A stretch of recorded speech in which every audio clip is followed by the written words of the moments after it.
more and more players are turning down schools like Michigan, Penn State, even University of Georgia to come here. So a very positive Yeah, development. that's a good segue too. Yeah, but the current state of Yeah.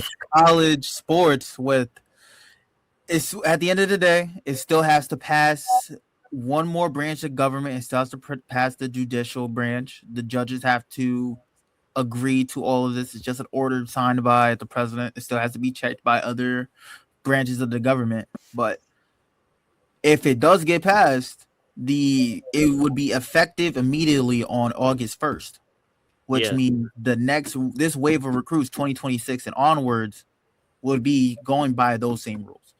Wouldn't that also put an end to Trinidad Chambliss, or would he get grandfather rules? I think that's where I'm very confused about it, because the way that the window is, since we're just going to get straight into it, one of the things that the executive order brought back, Trump's executive order, let me give it the proper name, but the name kind of confuses me. The executive order is called the Urgent National Action to Save College Sports. One of the guidelines in that executive order that a lot of people have pointed out is that they're going back to the former rule where you're getting one free transfer, and if you transfer one more time, you have to sit out another year. But there's an incentive for you to finish out school where if you graduate, you can get another free transfer. You can transfer as a grad, so you could be a grad student quarterback. Yeah, and you have a 5-year period to play. You have 5 years eligibility, or 4-year eligibility in a 5-year window.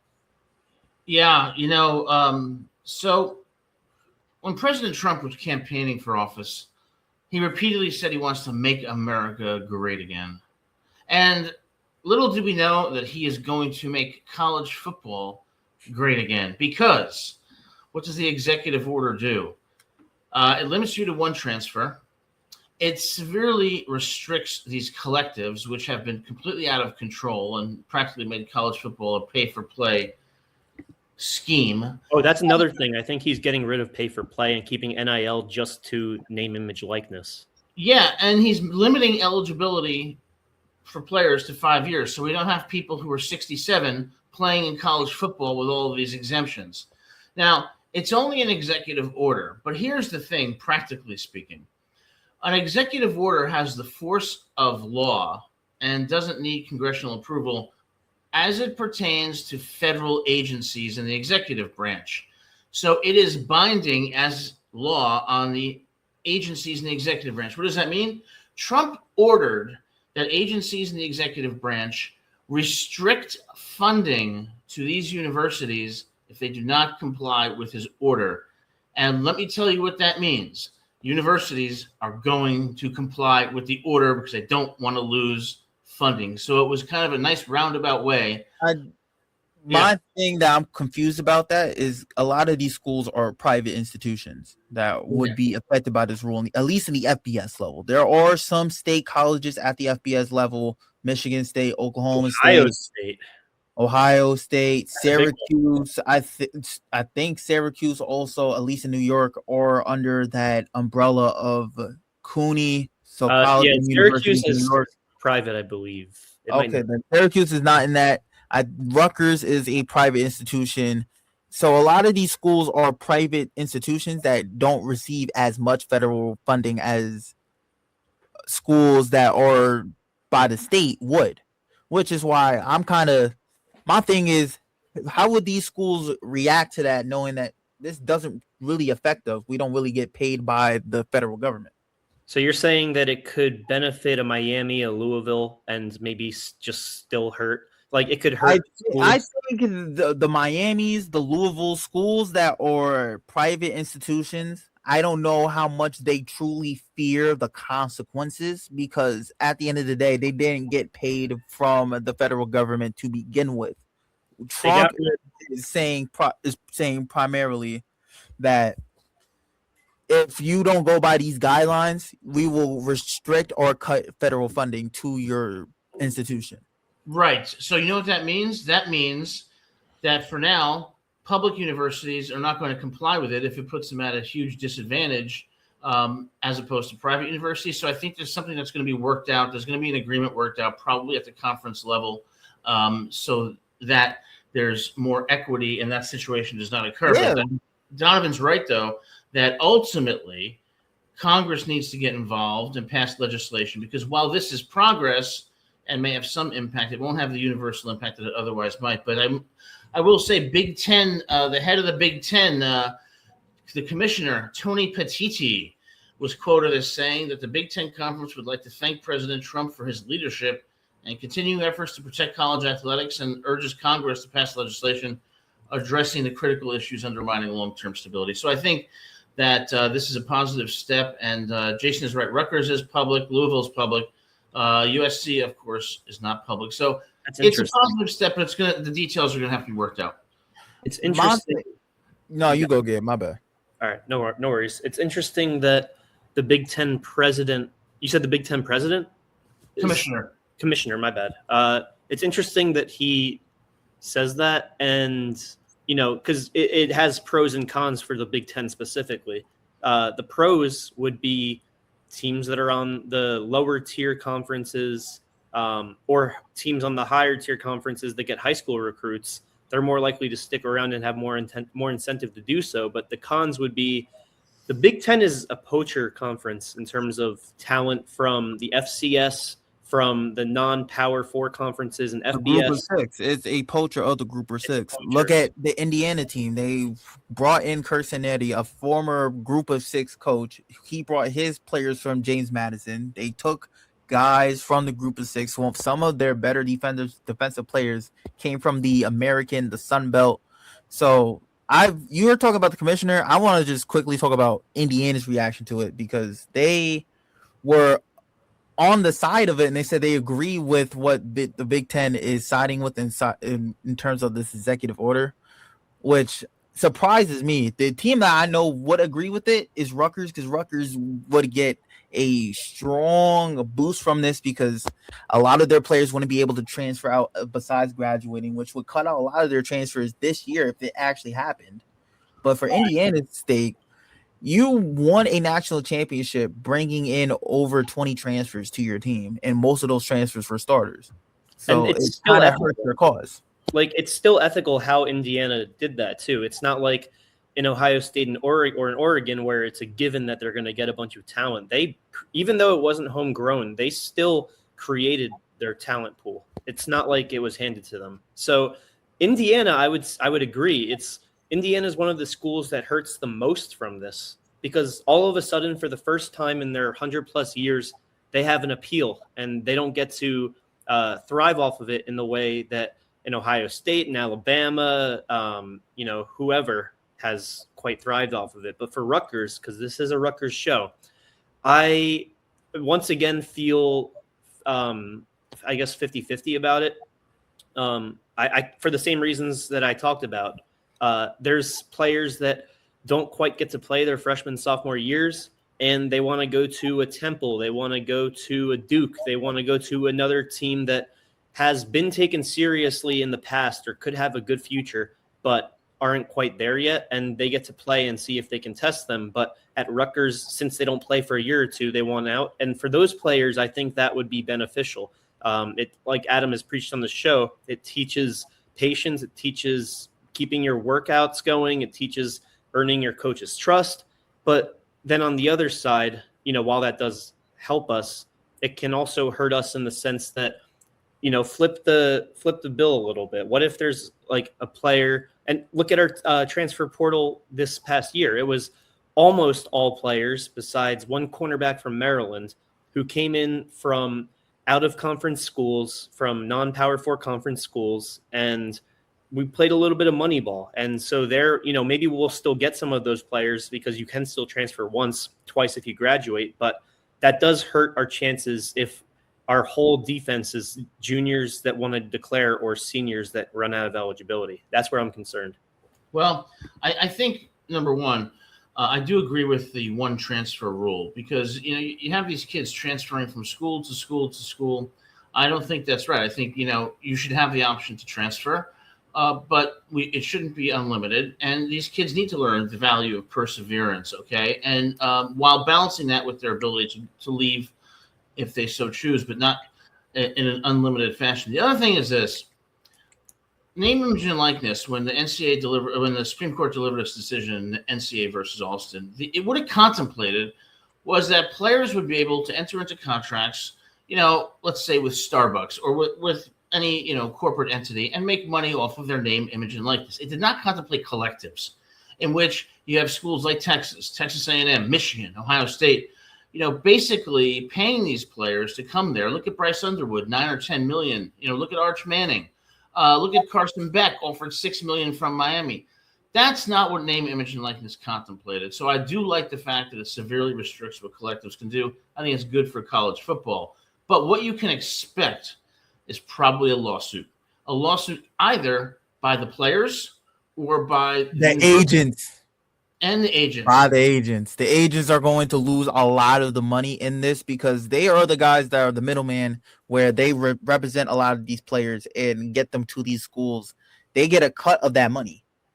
That's why you typically, when you see a lot of these players transfer, I saw it during my time here at LIU. I've heard about it as well during a lot of the players at Rutgers who ended up leaving. They go through an agent. A lot of this time is them. The agent is talking to these teams. The agent gives them that information of these teams. They take a visit, then talk to the coaches. And then if things all bode well, the player commits to that team and gets the money. That means the agent would get around 20% of that cut. A lot of these agencies, and specifically a lot of these agents that focus on college basketball or college football, because college sports is one of the highest grossing revenue avenues of sports or entertainment here in the United States. They're going to lose out on significant amounts of money because a lot of these guys are getting deals straight out of high school, straight out of their first or second year of college. Yeah, that's true. And if there is a lawsuit, I suspect that they will lose because I don't think that the order is unconstitutional. I think it strikes a careful balance between giving students the freedom to move about as they wish, but it does put reasonable guardrails on what has become a system that is unregulable. I mean, you see these kids going wherever they want for however much money that they're offered. It's allowing these rich schools to have a consistent advantage, and it really is undermining the whole purpose of college football and the competitive landscape that it's supposed to be built on. So I suspect that the executive order will have some impact, but because of the private-public distinction, there have to be details worked out at the conference level. And ultimately, like Donovan said, Congress has to get off its ass and do something. And I think this is one of the areas, hopefully, that there will be bipartisan support for regulations that I think are good for universities and good for actually the student athletes. Is it good for agents? No, but quite frankly, I don't care about agents. I mean, I did like the movie Jerry Maguire, don't get me wrong. But, people in the real world are not like Jerry Maguire, okay? They are all about the money. And you know what? I don't think that that's good for college football. And ultimately, I think this is a positive step. Well, the thing is, the state of college football right now, it's always been about the money. It's been about the money since the inception of the word student athletes. The reason why they created the title student athletes was a way to create a loophole around paying players back in the 60s and the 70s. So right now, at least for Rutgers State, because Dylan Lonergan, good thing that this is a grandfathered, most likely going to be a grandfathered rule because Lonergan's on his second transfer here, and he's only a junior. So he would be technically ineligible, and he would have to set out a year if this rule didn't include the grandfather, which is why I see a lot of schools saying, hey, we're good with this, but we got to have this set up for the 2026-2027 year. Well, the 2027-2028 year instead of 26-27. I also wonder for players who have already transferred once, like they didn't transfer.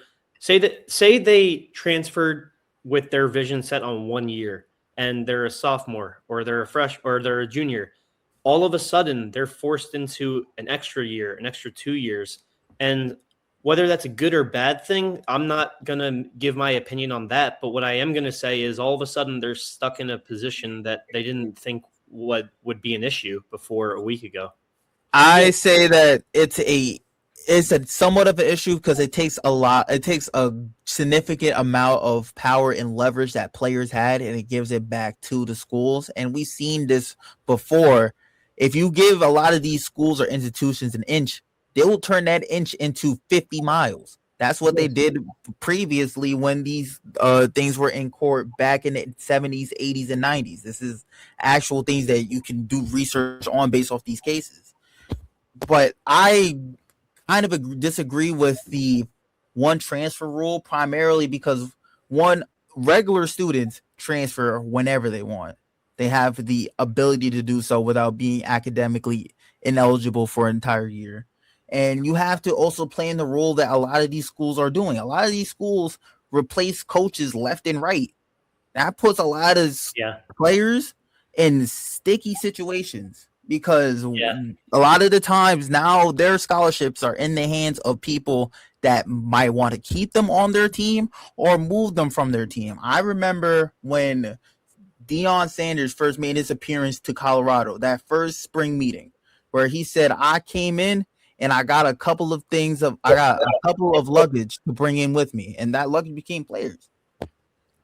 Well, I think that I see Jason O's comment here, which I'm going to respectfully disagree with a part of it. I do think that paying players is a problem when it exists as it does now, when the schools that have the biggest donors can essentially throw money at a player and get a player to come there because they have the ability to throw more money at them than other schools. It creates a competitive disadvantage for schools who do not have the same type of NIL. So there's antitrust issues, I would argue, with that, because the rich schools wind up having the competitive advantage simply because they can throw, say, $10 million at a Bryce Underwood or $4 million at an Arch Manning.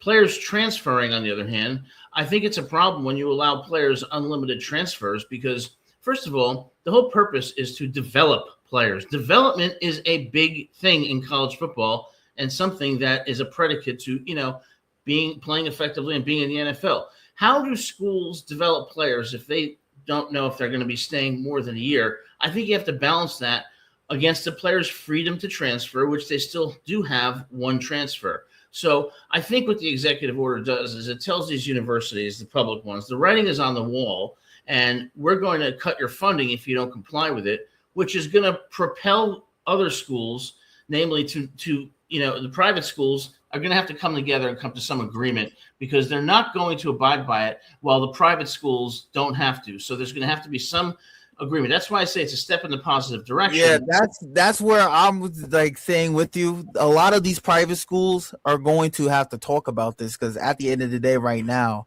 this is very one-sided towards public schools have to follow this rule. But I agree with what Jason O is currently saying about how a lot of the schools that currently have won a lot of national championships, they're getting money from boosters that are alumni. A lot of these guys that are funding these programs are alumni. Michigan's top donor, the guy that owns the Miami Dolphins, he's a Michigan alum. Mark Cuban gave around $20 million to Indiana. He's an Indiana alum. Should never be allowed. Michigan, the Barstool owner too, Dave Portnoy. Oh, Portnoy. Yeah, these are alums trying to better their teams. This is more. It kind of reminds me of I don't know, Adam, if you watch basketball like that, Gabe, you kind of do. Remember when the second apron in the NBA came in because everybody kept going to the Warriors because the owners of the Warriors didn't mind paying a luxury tax because they went over the cap. This is kind of a similar rule that's happening to these donors. They're getting punished for showing love to their school and giving back to their school. They should. I'm not saying they should get punished, but you cannot have a system in NIL where, first of all, these collectives are basically paying players to play, which NIL never contemplated. And number two, it gives the rich schools that already had an advantage an even more insurmountable advantage. So what we need to do, in my opinion, is go even further. We need to have a cap on what universities can spend on athletes each year. We're in the same playing field. That's been something I've been saying that's going to be a good idea. Yeah, because Lane Kiffin has $32 million for LSU. Didn't we already have this happen like less than a year ago? They haven't. No. when it came to the executive order, which is why the people that were talking to President Trump about this, because I'm not going to get political on this space. We all Why have not? our own If personal it has, opinions. it has something to do Nick with sports, Saban was the man that was talking to Trump. Yeah. Nick Saban has been outright on occasion talking about how much he hates NIL. So you're Yes, talking, you're right. you're getting a viewpoint on NIL from a guy whose perspective is anti-NIL. and Nick Saban would have benefited the most out of anyone in college football history from NIL. Yeah, well, he has a philosophical point though, which is, when these players came to college, of course they got full scholarships, but the whole purpose of college football was, hey, these kids are here to increase their value for the NFL. Now, I'm not saying that was a fair system. I do think the players should get paid. Players should get paid. Players should get played. Yeah, I think the players should get paid, but I think there has to be a reasonable limit on it in the form of a salary cap, because it's not just about an individual player or players. It's about having at least some degree of an equal opportunity to compete. And you have to find out where that balance is. I'm not saying I know the answer to that, but this is at least a step in the right direction. As far as Notre Dame goes, Notre Dame has an inherent limit on its recruiting because Notre Dame, unlike most schools, has academic standards for its athletes. Yeah. Which same with Virginia. I don't understand that at all. It's like, I'm not saying you should admit anybody, but players come to universities with unique and special abilities that I think justify some leeway in their admissions criteria. So, but that's a separate issue. My point is, we've got to do something, and this is at least trying to strike a better balance for college football. If you're Coach Schiano, let's just play this game. If you're Coach Schiano, you hear the news about this, are you happy about it, or do you think this hurts your recruiting? Schiano, I think you're happy about it, but I don't think, I would say it benefits us, but it only benefits us maybe 60 or 65% to hurting us 30 or 35%. I think Schiano's happy about it, but in a very limited way. The way that Rutgers is going to enhance their recruiting and get the 4 and 5 stars is going to be winning games. Yeah. I think we're better now than we were a year ago, because remember when Schiano spoke after the loss to Minnesota, he was basically saying it's me and only me that's out here helping recruit financially. And then we get our NIL established literally the day after, coincidentally. And now we have something that is sort of limiting universities from poaching. Listen, we can still get anyone we recruit from high school taken away from us. And I don't think there will ever be something done to fix that, nor do I think there should be. But at the very least, it caps the window. And so I'm happy about that. But on the other hand, it still is a question of how much power should be given to the players. And I've always been a power to the people kind of guy. So I kind of feel they're what makes the system work. And if they want to be able to transfer more than once, who are we to judge? But I don't think they should lose eligibility. Maybe just they shouldn't get financially poached. That's my only thing. Well, I think go ahead, Don. I was going to say, if I'm Coach Schiano, you're looking at this at a crossroad, because for the last 2-3 years, you've had recruited talent, especially in the portal, this year and last year, you went heavy into the portal, and you were getting guys that were on that thin line of, are they eligible for real? Are these just 5th-year guys trying to chase a check? You've already did that, and you're currently still doing that with recruiting a lot of 5th-year guys already as it is, and guys that are already on their second transfer. Like we said before, Dylan Lonergan, the star QB or arguably the star name from this transfer portal for Rutgers, is currently on his second transfer. So you're looking at this dang, we kind of needed these rules, because these rules are helping us currently with how our team is currently set up. But you also are going to be able to retain talent. You're going to retain talent. You know what I just realized? That's been their issue. I just lost my dream. If this goes through, I just lost my dream of getting Drew Mestamaker on Rutgers. Well, I think that, like you said, you have to strike a careful balance. And I think a lot of universities, I think the best way to regulate this, it's going to upset universities and it's going to upset players too. And like a good settlement in any lawsuit, when both parties aren't very happy with it, you know you're doing something right. Now, Jason's right. NIL has been a farce, and that is the problem because immediately these collectives turned it into pay for play. And if you're going to have regulations around that, they should be in the form of some type of salary cap. But the other issue that no one's talking about and should be talking about is there should be one portal opportunity once a year. Not twice. There is for this year there was. For this year there was. And that should be the end of it. Now, I don't know if it should be in February. I don't know. And the rule about players having an open 30-day window to transfer when a coach leaves a school, I mean, that can really devastate a school. So there has to be regulations on that too. But if I'm a player, I think the rule should be, yes, there should be a 30-day period, but the coach should have a cap on how many players he's bringing from that current school to the new school that he goes to. You can't do something yet he did. Have you guys heard of, well, obviously, Adam, you have. I'm not sure if you have, Donovan. If you haven't, you will. But you guys know about like non-disclosure agreements and whatnot? Yes. Yeah, So I'm kind of leaning towards that route when it comes to a coach. If a coach gets fired and then hired, like a James Franklin, take whoever the hell you want. But if a coach, pulls a Lane Kiffin and leaves Ole Miss for LSU, I don't think you should be able to take anyone. You're referring to non-compete. No contact. You're thinking of no contact. Non-compete, yeah. Not non-disclosure, non-compete. I agree with you. I agree 100%. And isn't there some of that in place already where you cannot? Yeah, because that's tampering rules. But as we see right now, the NCAA are turning blind eyes to certain schools regarding that. I'm actually happy, like not just because I don't like Penn State, but for the power to the people thing I was talking about. I'm happy that James Franklin took away every Nittany Lion there was. But like that was all his guys. Sucked for Ole Miss. That did.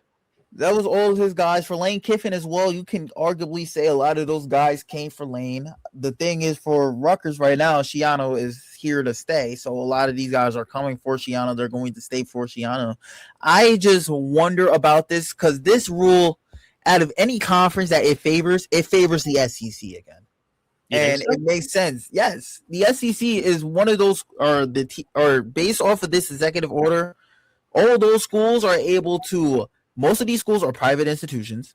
Most of these schools already are dealing with the issues of teams getting poached since NIL has came in. The last couple of years has been Big Ten dominance because a lot of these players are going to Big Ten schools because Oregon, one of these schools in the Big Ten, already has a Nike sponsorship. When it comes to Michigan, they have a Jordan sponsorship. When it comes to Ohio State, alumni are dumping in money. They currently work with the Cleveland Cavaliers as well. When it comes to Indiana, they're dumping in money. Mark Cuban has been their top donor. Looking at the SEC, they were paying a lot of players under the table, and now that they're seeing that it's a fair game, they're not winning that because a lot of other schools have more money than what the SEC currently has. That's why I would say it's not a fair game because whether it's SEC, Big Ten, or any other conference, the schools with the most money have a competitive advantage. You have to try to make it as equal as possible. That's why a cap on what you can pay players, I think would go a long way towards achieving some type of more equal competition across schools and eliminate the advantage the SEC has. So you have to take capping what you can pay players coupled with, severe restrictions on collectives, coupled with, a one-time transfer rule. And I think that that's a better balance than what we have now. It just depends on if it's grandfathered in for the players or not. It should be. It has to be because it is not the entire FBS is in trouble because they have a lot of guys that are 2-year, 3-year. Oh no, I'm not talking about them. I'm not just talking about Power 4 right now. I'm talking the entire thing, including the group of 6. They have a lot of players that are on these rosters that are on their second transfer that are 5th year, 6th year, 7th year guys already. I'm not talking about that. I'm talking about players that have transferred once and they still have 2 or 3 years of eligibility. Absolutely, they have to be grandfathered. Yeah. Like, imagine if Baylor was stuck with DJ Lagway for another 2 or 3 years. Imagine Lagway not being able to move. I'm visualizing it as if they don't grandfather it is Trinidad Chambliss can't play football this year. Yeah. After all the BS He that he can't went play. through, and by the way, Donovan that isn't was going to be messed able to up. play. He totally should not have won that case, but Right. that's And neither here nor there. Jason's right that most successful schools were the ones willing to break them, but now it's all above board. The problem is it's above board with the same problems, and I think that is something that needs to be fixed. Now, as far as Rutgers goes, I don't really think it's really going to have any impact. I think Schiano always wanted to pay players, but I don't think Schiano would agree that the current system of paying players is equitable. But bottom line is Rutgers has to win for players that want to go there. Schiano witnessed Penn State paying players under the radar since before NIL became a thing. I'm sure he, of all people, wants the players paid. It's just a matter of competitive advantage, like you said.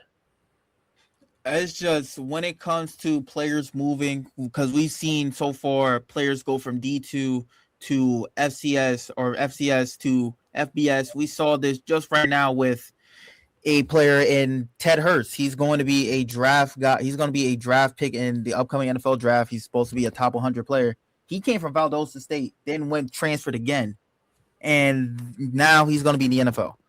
So we're seeing players be able to move up levels so they can get more notoriety with NFL scouts. We see it time and time again. We saw it with just Elijah Surratt. He's another player that just did this. What do you guys think about the transfer, like going from, let's say he transfers from Fairleigh Dickinson to hold up. Let me.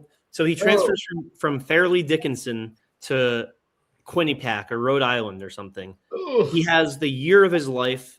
All of a sudden, teams like Ohio State, teams like Michigan want him, but he can't go there. What do you think about that? A player like that? That screws those players that are stuck at the FCS level and want to move up. Right now, if this rule was here last year, the Rutgers doesn't get Eric O'Neal because O'Neal would be on his second transfer from Long Island to JMU and then JMU to Rutgers.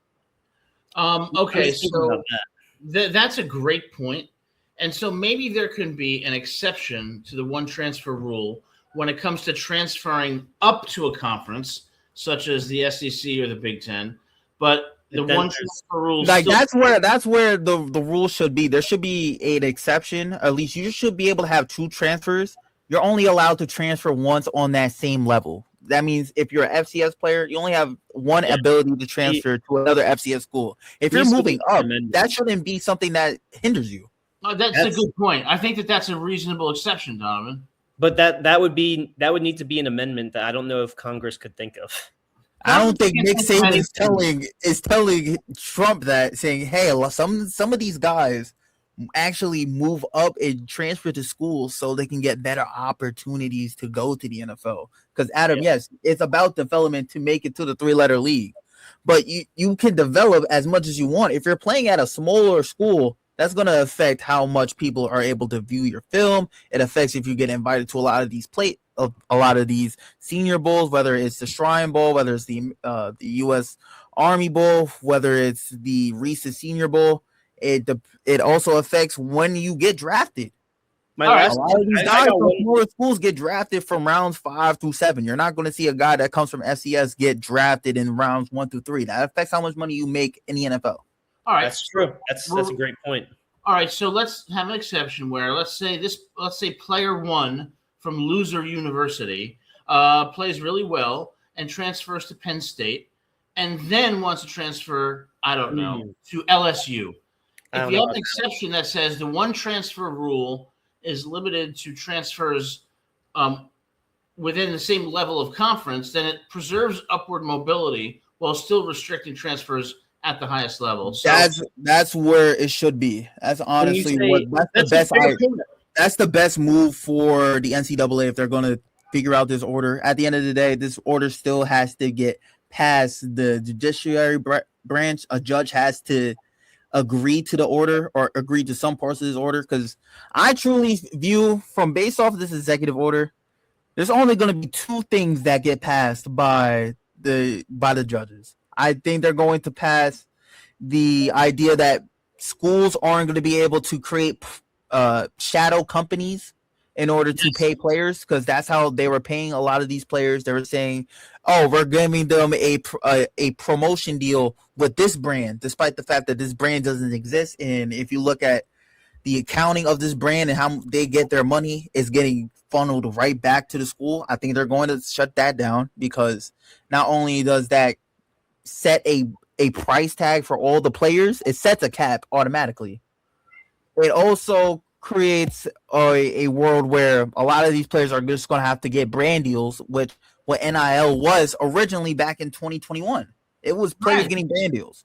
And that's the way it should be. What do you guys think about this? I don't mind this necessarily. You transfer up or stay at your level once, and if you have to transfer again, you have to move down.